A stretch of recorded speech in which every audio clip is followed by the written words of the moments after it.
In other news, all schools in Hong Kong will be closed tomorrow over safety concerns as clashes continue to rock the city for a third straight day.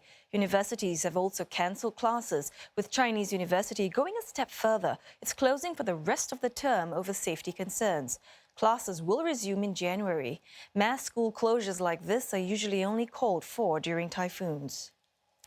Well, meanwhile, a little sign of a let-up in the unrest. You are looking at live pictures out of Hong Kong. Demonstrations began in the morning and have stretched into the night. Activists want to cause maximum disruption and stretch police resources. The city's security chief has told lawmakers the government wants to hire retired police officers to back up the force should demonstrations persist. Today has seen thousands of protesters block roads in the heart of the central business district, while others set up roadblocks across the city.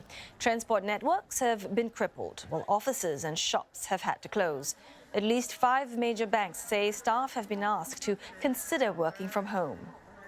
All of this comes a day after unprecedented scenes of violence at university campuses, with police still locked in standoffs with protesters. Tear gas and rubber bullets have been used. In fact, police say more than 1,500 rounds of tear gas had to be fired just yesterday alone. Compare that to around 1,000 across the first 2 months of protests. Police have also defended a decision to storm Chinese University. They say they have reason to suspect weapons like petrol bombs are being made on campus. The Chinese University of Hong Kong became a literal war zone on Tuesday. Students and police were locked in an intense battle, with petrol bombs and tear gas flying between the two sides. The police have been criticized for storming into the campuses in a bid to arrest many anti-government protesters.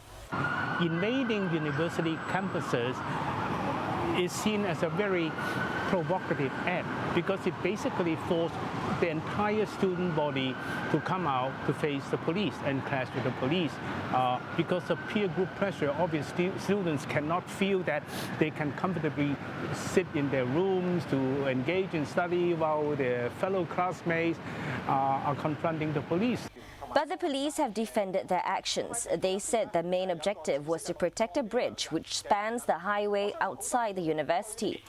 Police said many student protesters were allegedly throwing items onto the roads, causing danger to the public. And many of the students were armed with offensive weapons like chainsaws and bows and arrows. It is very unfair for everyone to put the blame on police officers for the current chaotic and panic situation. Who would have imagined a university has become a manufacturing base for petrol bombs and a refuge for rioters and criminals? We must make this very clear. Nowhere in Hong Kong is lawless land. If someone breaks the law, regardless of where you hide, the police have lawful powers to come after the offenders and bring them to justice. No excuse, no political demand can spare anyone from legal liability. General strikes across Hong Kong have brought parts of the city to a halt. Traffic was paralyzed as MTR services were either suspended or disrupted, and multiple roadblocks were erected.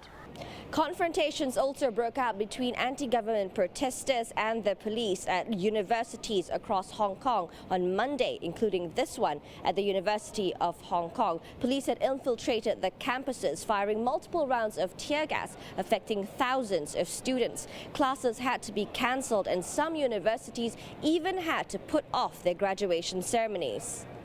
As a safety measure, schools in Hong Kong will suspend classes on Thursday. Afifa Arifin, CNA, Hong Kong.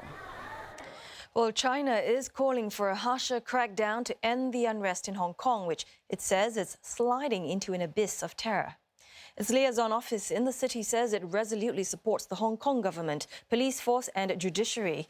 The liaison office says it is confident local authorities will do whatever is necessary to restore order and arrest and punish criminals. In particular, it referred to an incident on Monday when a man was set on fire during an argument with protesters, calling that blatant terrorism.